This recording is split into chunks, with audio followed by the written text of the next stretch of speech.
Borno State Governor Kashim Shettima as running mate for 2023 presidential election. And later on the show, governors raised alarm that rising fuel subsidy will stop states from paying workers' salary. I will be hanging out with Babajide Kolade Otitoju and Kolawole Johnson. Welcome to the program. Bike, welcome back. Thank you so much. I hope you had a nice time while I was away. Yeah, we did. Yeah. Welcome back. Welcome to the program, Mr. Kolawole. Thank you, Joey. All right. Journalist Sangal starts now.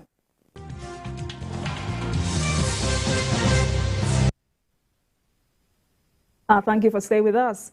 The die is finally cast and the wait is over regarding the presidential candidates and running mates of the political parties contesting the 2023 elections. After much speculations and calculations, the presidential candidate of the All Progressives Congress, APC, Bola Ahmed Tinubu, has finally announced Senator Kashim Shettima as his running mate for the 2023 elections. Tinubu made the announcement in Daura, the hometown of President Muhammadu Buhari, in Katsina State on Sunday.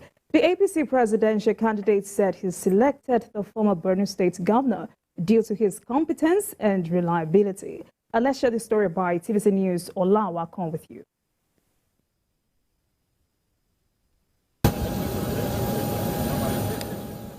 Asiwaju Bola Tinubu arrived in Katsina State to pay Salah homage to President Muhammadu Buhari in his hometown in Daura. He is received by Governor Aminu Masari and other chieftains of the party in the state. They moved straight to Daura, where President Muhammadu Buhari received the APC presidential candidate and his entourage, comprising Senator Olamilekan Solomon, James Faleke, Minister of Youth and Sport, Sunday Dare, and other party chieftains. After the closed-door meeting, Asiwaju Tinubu publicly laid to rest the question of his substantive running mate as he picked former governor of Borno State, Kashim Shettima, while the placeholder, Kabiru Masari's withdrawal, was mentioned. The only one that was in place as a replacement withdraw today, and there'll be already an announcement to replace him fully with a substantive, The substantive one. Kashim Shettima. I have not discussed with him. I've disclosed it to you. Since I've disclosed it to the president, he competent, capable, reliable, and able. Ashistic that APC will win in the 2023 presidential election. Inshallah, we're going to win. Why are you so confident? Because we are a progressive party. We have the focus on Nigerian problems. We faces the challenge squarely. We are not running away from it. We have a better program for the people and about the people and ready to serve. He moved from there to the palace of the Emir of Daura, Alhaji Farouk Umar Farouk. The All Progressives Congress is now saddled with the task of ensuring that the Tinubu Shettima ticket becomes a victory come 2023 presidential election. Ola Awakon, TVC News, Katsina. All right, APC presidential candidate Asiwaju Bola Ahmed Tinubu speaking there. Gentlemen, Asiwaju now has a running mate. Bikio, how would this shape the battle for the 2023 election, especially votes? Well, I think that every serious presidential aspirant knows that he has to find the right running mate. And when I talk about the right running mate, I'm talking about the running mate that best complements him. He does not have to be the best. Does not have to be the pick of the pack.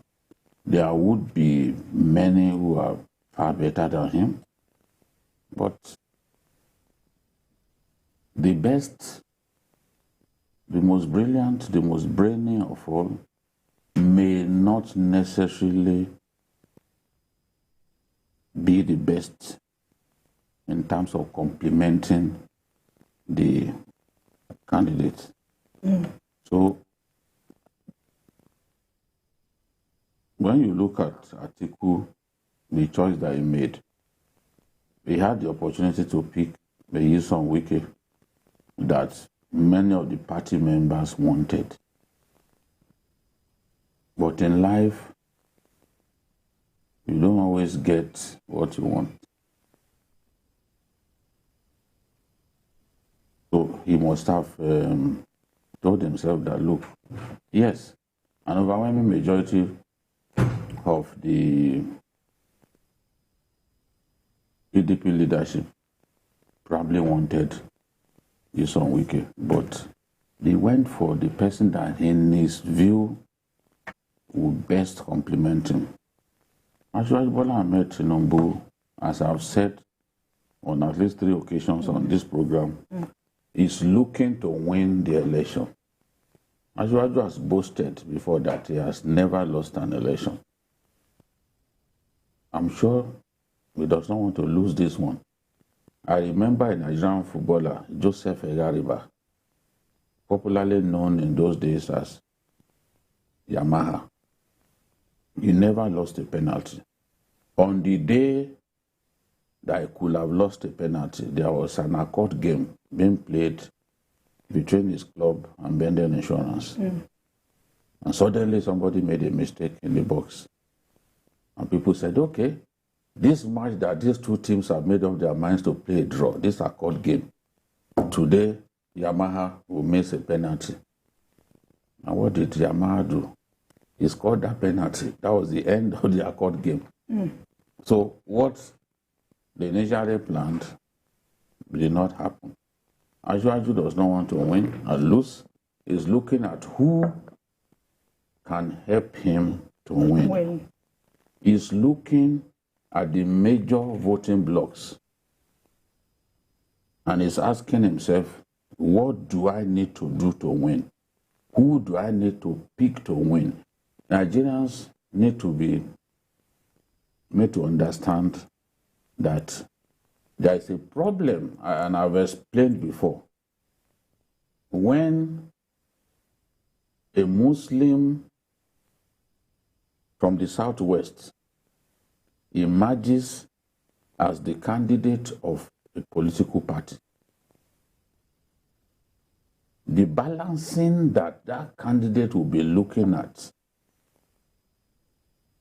will ensure that he goes to pick a running mate from the north. Because it's a lot difficult for an Atiku. I said earlier that it's easier for Atiku to pick a running mate because he is Muslim. He is Muslim, so all he needs to do is, in the south that is dominated by Christians, he just needs to pick a Christian. But for a Muslim from the south who has emerged as presidential candidate, it is not that easy. The balancing that he has to do is the sort of balancing that will ensure that he remains competitive, that he can go into that election confident that he can win. And the only way to realize that is to look at those dominant voting blocks and achieve that balance in terms of religion, in terms of even geopolitical consideration. So Abiola was in that kind of situation. He went to the northeast and picked Kingibe. 30 years later, Asiwaju has found himself in the same situation that Abiola found himself. He's gone again to the northeast from the same state where Abiola picked the running mate, and he's picked the former governor of the state, Shettima, as his running mate. He is not thinking about religion. He's simply focused on winning. He wants to win.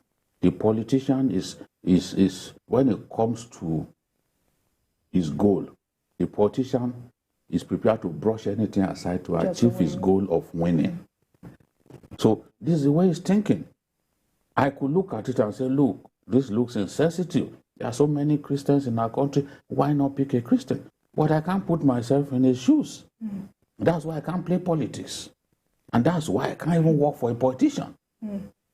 Because I know for the politician, it is a world of difficult choices. People will not understand this, but this is the reality. All right, Bikeo just pointed out, whether we like to agree or not, our realities, our political realities as Nigerians. And he also talked about whether the insensitivity a lot of people would agree to. Now, how do you think, how insensitive does this sound, or does this appear to you? And could there be any implication for the APC regarding this scenario? How insensitive? No, I meant how sensitive does it appear to you? Okay. For the position of the president of a country and the vice, it's a very important, it's a very important, it's an issue that you can wave aside. Okay. As important as it appears, or as it is also very sensitive. Sensitive because, of course, politics is, you have to domesticate it. It's not about the global affairs alone.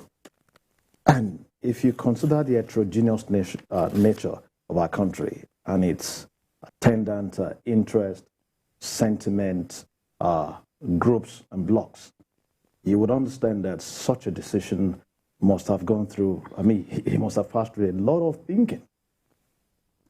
It is not new. This is, we didn't get to this stage at this time where our election is no longer about what this person is offering. It has turned to where is he from? And beyond that now, we are now even measuring people by the faith they belong to. And this agitation or this fear, it is real, not necessarily because we wanted to just bring this fear out, but because the situation of the country, the prevailing circumstances would always call for such sentiment. Again, if you look at the behavior of the political class over time, they've not been able to assure us that this sentiment you hold, even though we know it is not the best for the development of the country. And what? We hold it because of the prevailing circumstances and the behavior of the political class who have failed over time to show us a better way. So because of that, if people are agitating today or showing that sentiment, it is not entirely their fault. It is the fear that is palpable that you can touch in the system. Thus, such a decision as this, of course, ordinarily is expected to reflect the different block that we have. But since it is not a decision in the medical lab, where you're dealing with some substances, since it is not a decision in the walls of the classroom, it's a decision within a political party. And I think I read his speech, I listened to what he said. He said he had people from this side saying, choose a Christian as a vice. He also had from this side saying, choose a Muslim as the vice. And he said, of course, you can't do the two at the same time. He needs to do one. He now added that there is a collective task ahead that must be achieved. And he said that task will require strategies. And I think he has pointed out by inference that the first strategy of achieving that task is to be able to win the election. Absolutely. And for him, going for that vice, it is not necessarily because he wants to repeat the 1993 episode or because he's not aware of the sentiment on ground, but because first, he is saying, of course, by what I can deduce from his speech, that the fear of the Christian or other groups is real. But for him to be able to address this fear, there's a need, which is the task that he said must be, achieved. There's a need to cross over to a place where he can implement that task of solving the issue of this fear on ground, building hopes again, and ensure that we don't have a situation like this when election will be about the faith you belong to or where you come from, but will be based on competence. And again, how would this affect the chances of the party? Let's put it on data. The candidate of the APC is from the Southwest, the South. Now, and the South is predominantly a Christian community, which means, of course, by extension, that you have a minority in the Muslim community here. I mean, I didn't mean that derogatorily, but just by data. In the North is largely a Muslim community. That means the Christians there are the minority. So you can't pick a minority from the South and you pair him with the minority from the North. I can sit down here and tell you calculatively or by data that may not work. Even though as a Christian, I want him to pick a Christian as a vice. But if he doesn't win the election, so what exactly What is the point? Would that amount for us? Then last or thirdly, he picked from the Northeast. And if you look at the Northeast, back to back, 2015, the Northeast, of course, you know that the strength of the APC is in the Northeast and the Northwest. The Northeast and the Northwest combined have been giving the party about 9.2 million votes, year in, year out. 2015, Northwest brought about 6 million. Northeast brought 6.1 million to 2.8 million or so. By 2019, even when the Northeasterner, Atiku Abubakar, was on the ballot, Northeast still delivered for APC 3.2 million votes. And Northwest brought about 5.99, about 6 million. That's about 9.2 million out of the total 15 million. So this is a population you cannot joke with. If the strength of APC is from this area, I think it is sound enough in calculation. Election is one on the table these days, not only on the field alone. It is sound enough for the man to have gone to where they have their strength to pick from. You can't go to the North Central to pick, not in this case. All right, thank you very much, Kalawale Bikeo.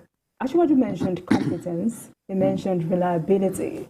And for you, what does Kashim Shettima bring to the table? Yeah, Kashim Shettima brings inventiveness to the table. He brings honesty to the table. He brings reliability to the table. He brings loyalty to the table. I said on this program, when we were looking at possible running mates, possible deputies for Asiwaju, I said that for party men and women, the first choice was Governor Babagana Umara Zulum of Borno State. I then said Zulum does not want to be deputy to anyone. He thinks that the job that he has on his hands in Borno is enormous. He's yet to get the job done, so he wants to remain as governor. That was why he suggested to Asiwaju during his last visit to Borno State that he should make Kashim Shettima his running mate. So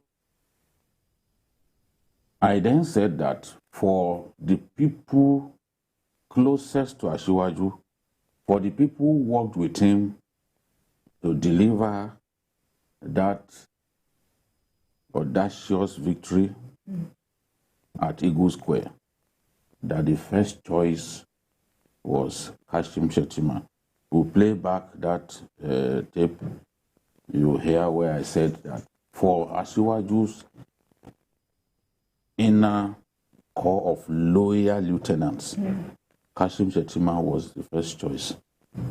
So, and they had their reason. They had worked with this man, went everywhere with him. They had not seen anyone who stood by him from northern Nigeria the way Kashim Shettima stood by him from the first day. When some people were still sitting on the fence, not knowing whether the Asiwaju project will deliver real dividends, will deliver the kind of outcome that they wanted. Kashim Shettima joined the Falekes of this world and began to push hard for Asiwaju to emerge the standard bearer of the party. If that is not loyalty, I don't know what else it is. Aremo Olusegun Obasanjo has been scaring the living daylight out of people contesting election by constantly telling us that he regretted picking Atiku. And when you talk in that way, you are telling them that it makes sense to pick someone whose loyalty they are sure of. So when you listen to Obasanjo, despite the fact that he's left office for almost 20 years, he's still talking about the fact that he regretted making Atiku his deputy. You want to look at somebody who is loyal. And Asiwaju believe that Shettima ticks the boxes. As far as is concerned, Shettima is not a religious bigot. And we've seen the remarks made by the CAN chairman in Borno State saying that no government had ever supported the Christian community in Borno State the way Kashim Shettima has done.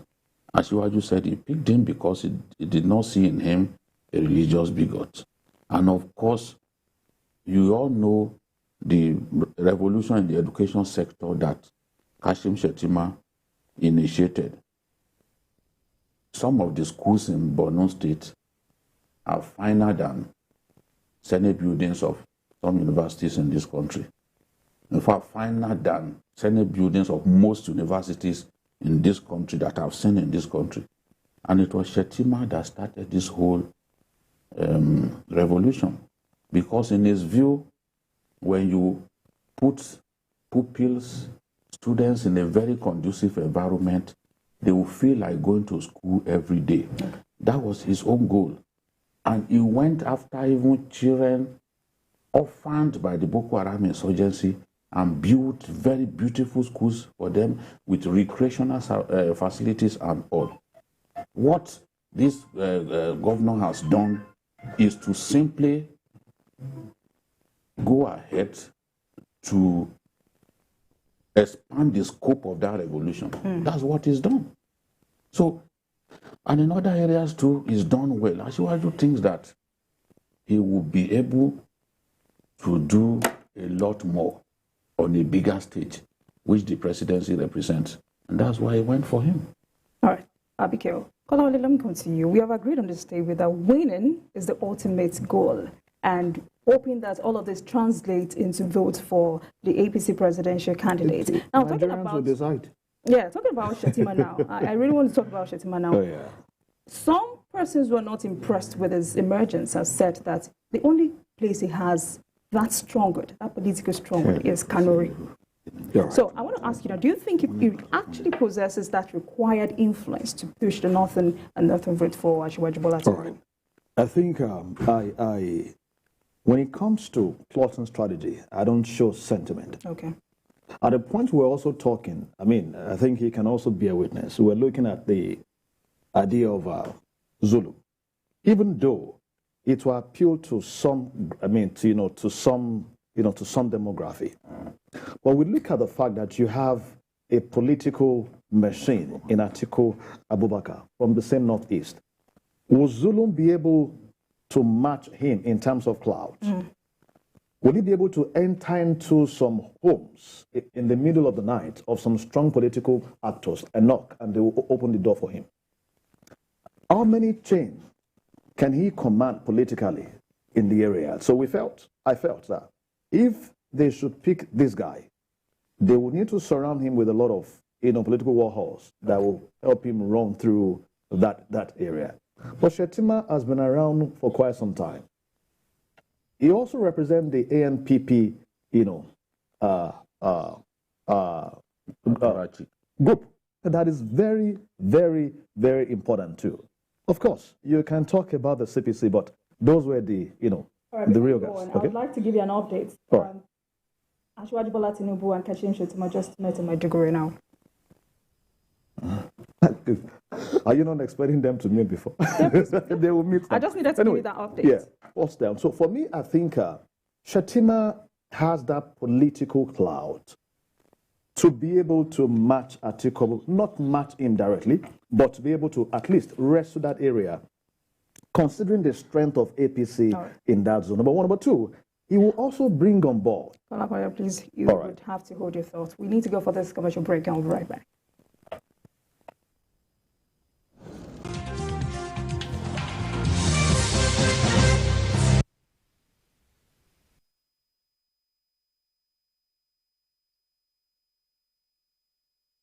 That means you won't owe me rent. Congratulations, young lady. You have yourself a house. Well, thank you so much, sir. So, how much is the rent? 90,000 naira. Oh, but wait, where are you from? I am from Akamata. Akamata what? Akamata in my house? If you know how you got into my house, please get out right away. My spirit and that of Akamata people don't have anything to do together. Sir, what have I done? Your people from Akamata are known for bad things. That is what they represent, and you can't live in my house. Just get out right away. What's going on? Leave my house, young lady. Yes, our differences extend to our languages, culture, food, and even belief. But we are bound together by the cord of love. With one heart, with one voice, we will make Nigeria a hub of greatness, a place where the people live as one. This message is brought to you from the Center for Democracy and Development, CDD, with support from the UK government. Showing up in style inspires great confidence. IVM G5T appeals to class.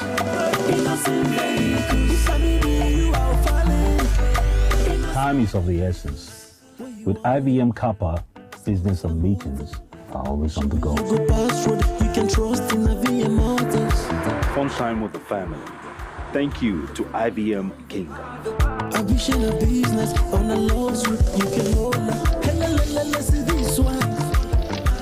IVM carries always stealing the show. Isn't she beautiful? Influence defines a great leader. IVM Seriki is Africa's commute king. Strong, reliable, and durable. With the concept of regionalization, Innocent Vehicle is committed to satisfying its customers with producing their everyday dream cars. IVM, pride of Africa.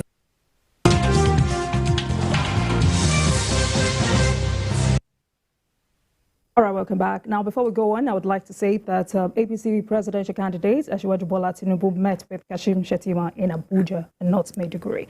All right, Kolawole, before we entered that break, we were talking about the political strength of Kashim Shettima. Sure. Now, you asked about, or you talked about his Kanuri. He's going to bring, I think it's not as pronounced as we have, right here. And there is no, he won't be a lone ranger in that. He'll be building on the strength, on a collective strength of, other APC stakeholders there. And one thing that will work for him is that as a former governor, he's got colleagues. He's a sitting senator, he's got colleagues. So I think he's got a broad base of that chain to tap into. And the fact that he's not having an executive job now, I do not think it is good for us to bring a governor from his state to abandon the job of governance and start running around.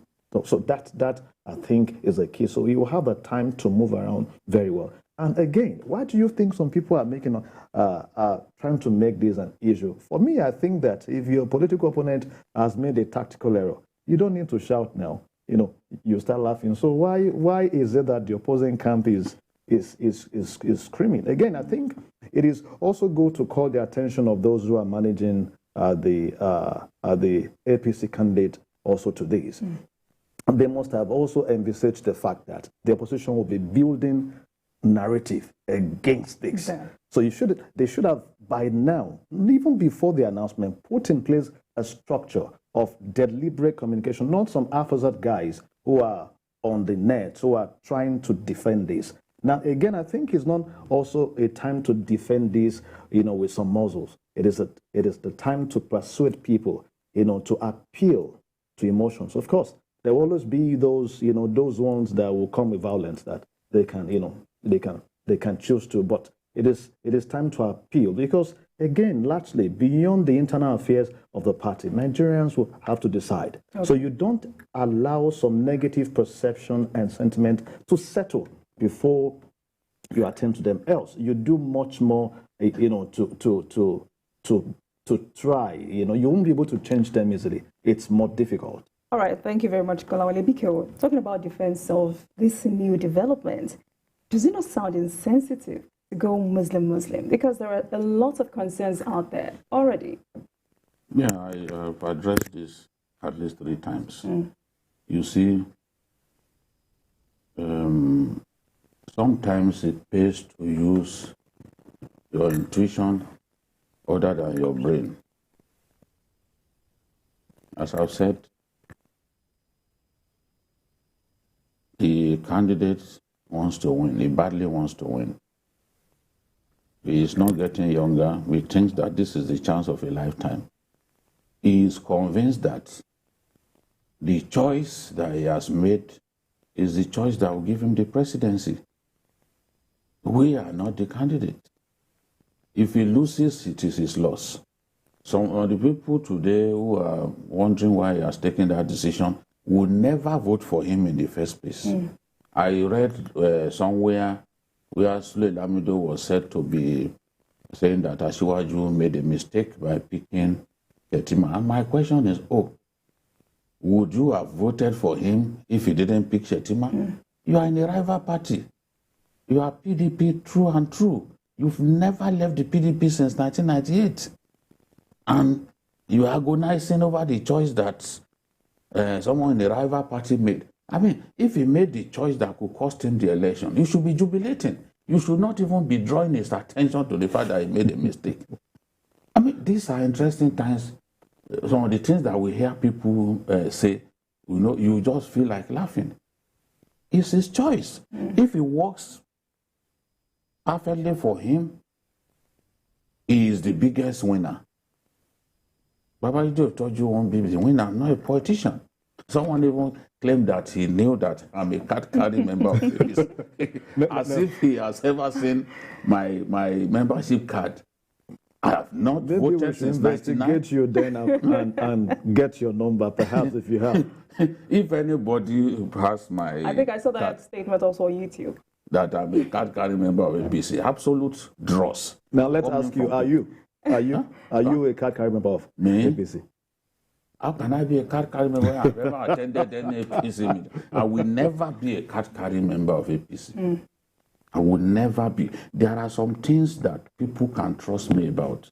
If I say I won't work for a politician, I will not work for a politician. If I say I won't be a political advisor to anyone, I won't be a political advisor. I've been receiving offers since 2006 to work for politicians. I was to be spokesperson to the Minister of Finance back then, Nenadi Usman. I rejected it. My boss, Baonanuga, came to me and said, if you leave, it will hurt us. And I decided not to leave. I rejected it. And I rejected others. Since then, you are aware. You are aware even in 2021. What? Yes. Okay. Because you are a friend. I confide in you. You are not just a friend, you are a brother. No, I can corroborate that, true. Yes. In fact, two. Yes. I know of two anyway, So if I could reject a job, even in the highest place in our land, because I've made up my mind that I won't do it. Why are people saying he wants to be like Mohammed? He wants to be Femi Adesina. Absolute rubbish. How many times will I say it? But as I've said, the candidate reserves the right to make his choices. The PDP man picked Okowa. People can say all kinds of things, but that's his choice. At the end of the day, he gets to carry his cross. Again, whether it's sensitive or not, I think political analysts would always tell us that when you're trying to analyze or study a political phenomenon, you look not only at the institution, you look at the personality involved. Now, if you look at the personality of the APC candidate, I think he will rather give the assurance, against the fears that you see. For me, I'm a Christian, and I'm wondering if I can have a wife at home that I will marry as a Muslim. that will not just remain a Muslim, but that will even grow in that faith and become perhaps a Muslim cleric in my house.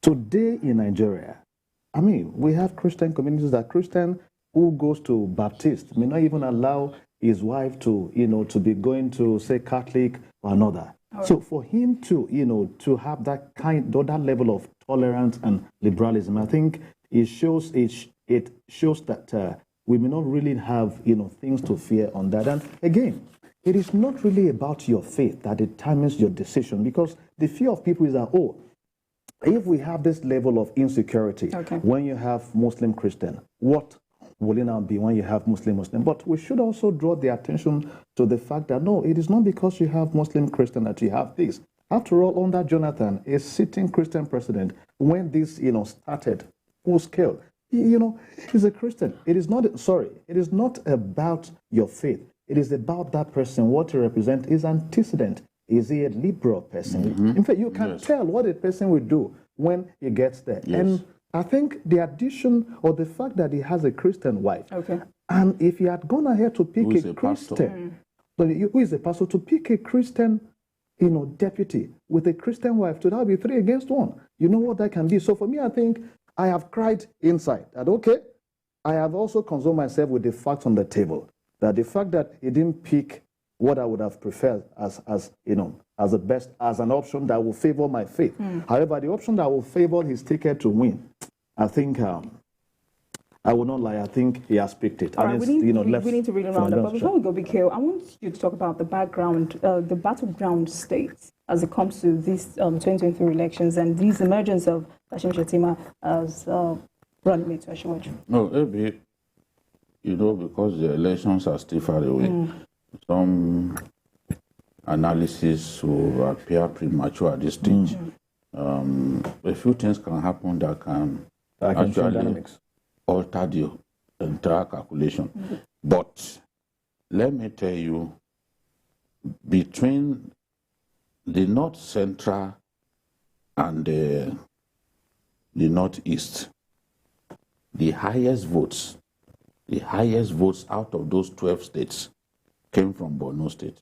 In 2019, 836,496. Then the second highest was Bauchi, 798. I'm trying to explain how the candidate is thinking. He's thinking that, look, if I go to that side, it may pay me. So, and then the third was Niger. Niger scored APC scored 612,371 in 2019, and that was Niger. The votes that came from Niger and Plateau were the highest for APC. So if between these 12 states, first and second came from one zone, that is the Northeast, you can now see why it makes sense for the Asiwaju to look in the direction of Borno State, because Borno with 836,496 was one of the highest in the country, and certainly the highest between the Northeast and North Central. All right. Thank you very much, Mikhail. Let's move on to another very interesting development. There is no doubting the fact that tough economic times are here and the days ahead could be tougher. Amid persistent petrol scarcity in Nigeria, the 36 state governors are lamenting that continued payments of fuel subsidy may have a boomerang effect on state workers. In a memo to the House of Representatives, the governors said rising subsidy will stop states from paying salaries of workers. They also lament the rising prices of goods are pushing millions of Nigerians into poverty. Abigail, how do we balance this with the decision of FG to continue to pay fuel subsidy? It has reached a point now that we've got to take drastic steps, not simply taking the remedial, going for remedial measures as we've been doing. We've got to take drastic steps. We have had the immediate past acting accountant general tell us that government has been borrowing money to pay salaries. Even the World Bank had warned us that we needed to stop that. We call it ways and means. We borrow money from CBN to pay salaries. The World Bank has advised us to put an end to it because what we are owing the central bank keeps rising. So by sustaining the subsidy regime, some of the money that should go into infrastructure development, some of the money that should go to states so that they can use the money for to attend to their needs will certainly not come, because what the NNPC is simply doing is no one appropriated money for subsidy to them, because we had been living in denial, fooling ourselves that there was no subsidy. What they've been doing is they simply take money from crude oil sales. They take money from crude oil sales to pay for subsidy, to pay the subsidy bills. When you do that, you leave a lot less for those states to share by way of PAC, the distributable revenue that is shared every month end between the three tiers of government. What then comes to the three tiers of government will naturally have shrunk because the NNPC has taken it upon itself to pay subsidy bill. And you know, it's huge. What the law says is that revenue coming to our country should be shared between the three tiers of government. But a situation in which the cash cow sets aside a huge chunk of its own revenue and uses it to pay subsidy, what will then come to the states? So little will come to those states. Remember, we've had occasions when even the governors, the accountant general of the state said, no, NNPC, what you brought to the table this month, we are not going to collect.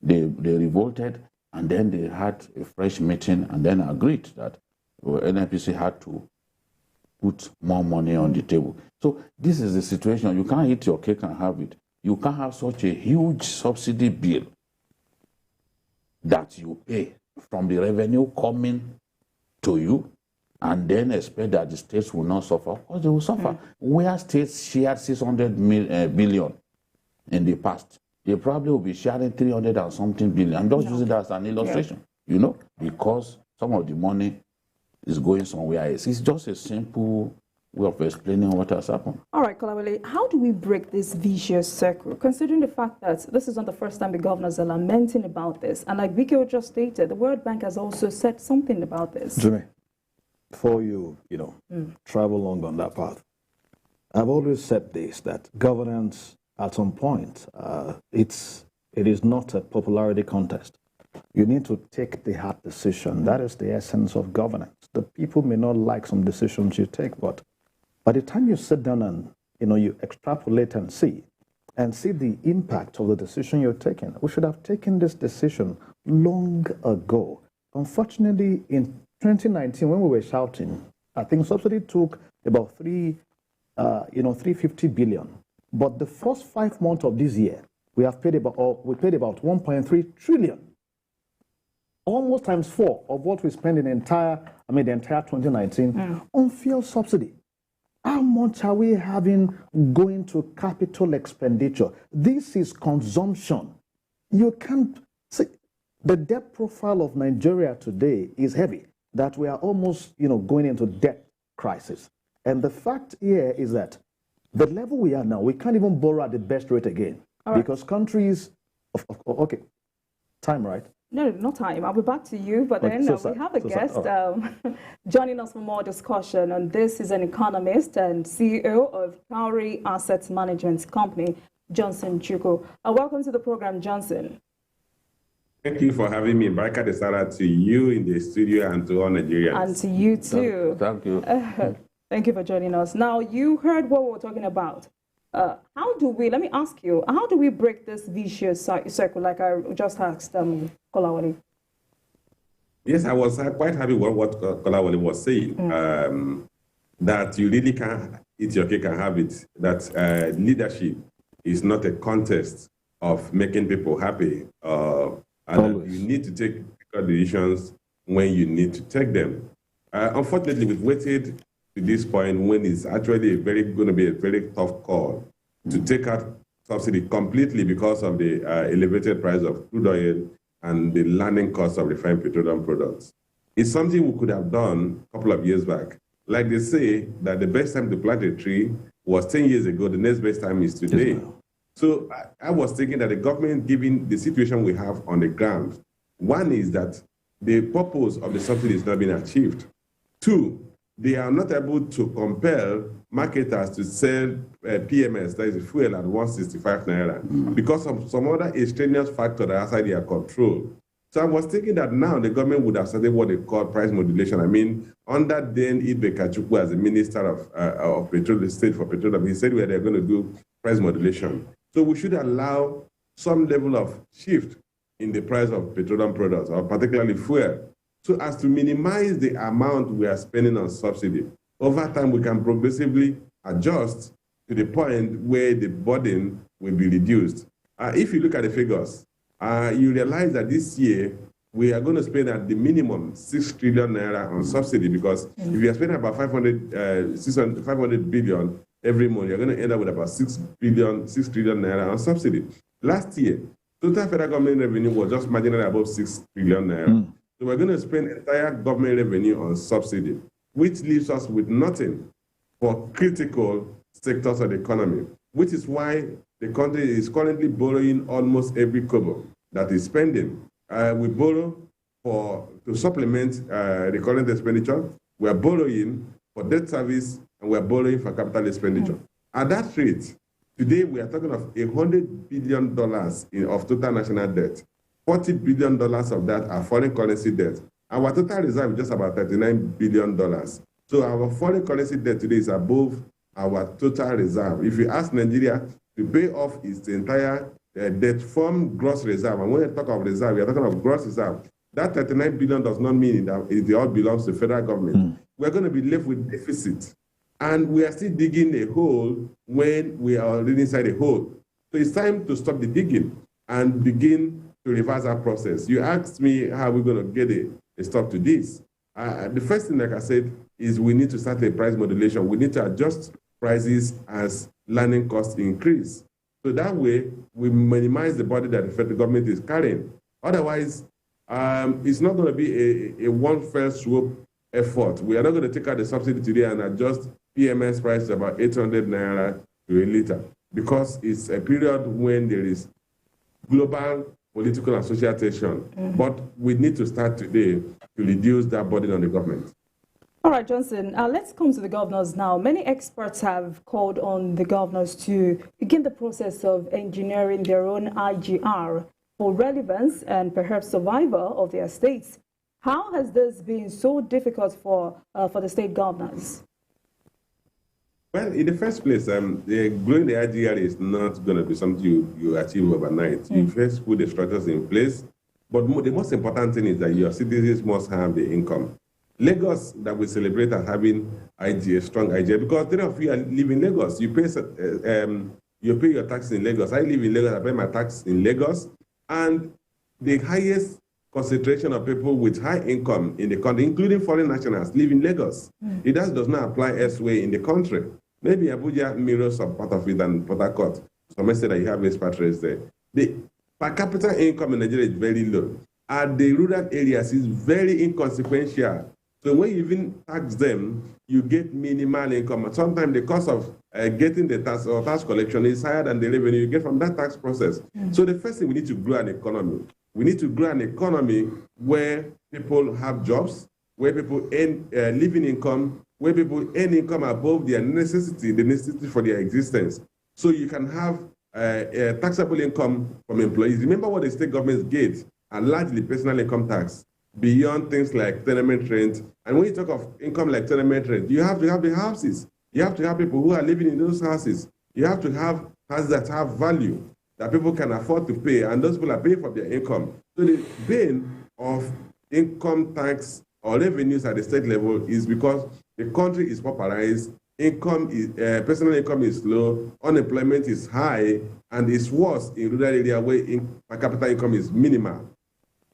All right, Johnson, some of the resolutions raised in this memo to alleviate the pressure on government budgets. One, increased accountability in gas income. In your view, how do we make this happen? Well, I think we are really laying the foundation. NNPs, I think from 19th of this month, will become a limited liability company, incorporated and incorporated Allied Act. Competence Allied Act. So that will mean that the behemoth that is in charge of our oil and gas assets will now be subject to higher level of corporate governance standards, higher level of transparency, and obviously the plan is to get them listed. When they get listed, they have to report their performance on a quarterly basis. They have to audit their account. Of course, they are currently auditing their account, but they are going to have higher level of transparency. And then when we fully implement the Petroleum Industry Act, which unfortunately has been put in abeyance as a result of lack of political will, which my colleagues in the studio have talked about, we're going to have a higher level of transparency in the oil and gas sector. Okay. And then we also hope that with the Host Community Act, we will also pass on benefit to the host communities that has to reduce the level of restiveness and allow for oil and gas activities unhindered in those oil-bearing localities. All right. Thank you very much, Johnson Chukwu, an economist and CEO of Cowrie Assets Management Company. Thank you very much for joining us on the program. My pleasure. All right. All right. Let me just add to what he said then. One reason, again, why this subsidy regime is not helping the poor is that we don't have the data of the number of liters we consume daily. At a point, it rose to 90 million liters. I guess that's part of the investigations going on at the moment. At the House. Yes. You know, this is one thing we keep saying against the House. When the president came, 101 million. Yeah, when the president came with, 4 trillion naira, request to borrow for subsidy, why didn't you wait at that time and ask this question? After you granted him that, you're now screaming at the top of your voice that those officials are not responding to you. On what basis did you grant that loan? This is one thing that that we miss always. Today, the Senate president complained publicly that he was sure that the figures were over-bloated. Of course, we know. Still went ahead yes, and you still granted the loan without asking question. So it means that now that you've granted the loan, and you want to start asking questions.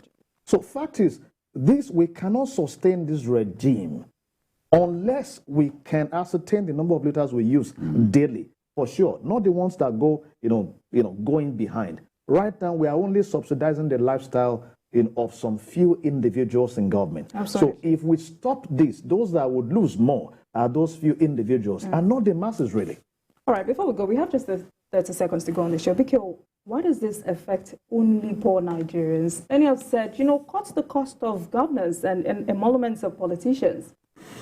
See, if we have to go the whole hog.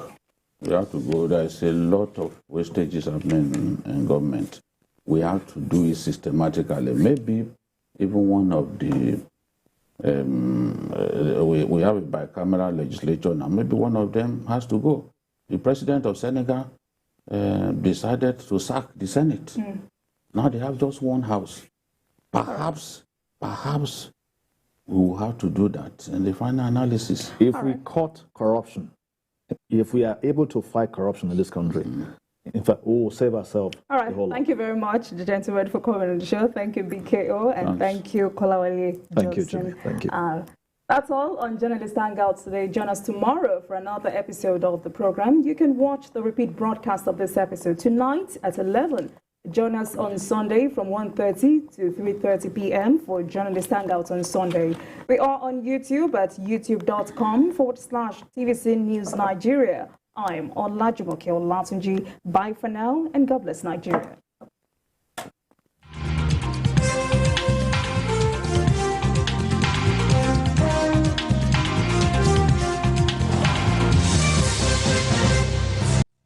The following is a paid presentation by ShopX TV.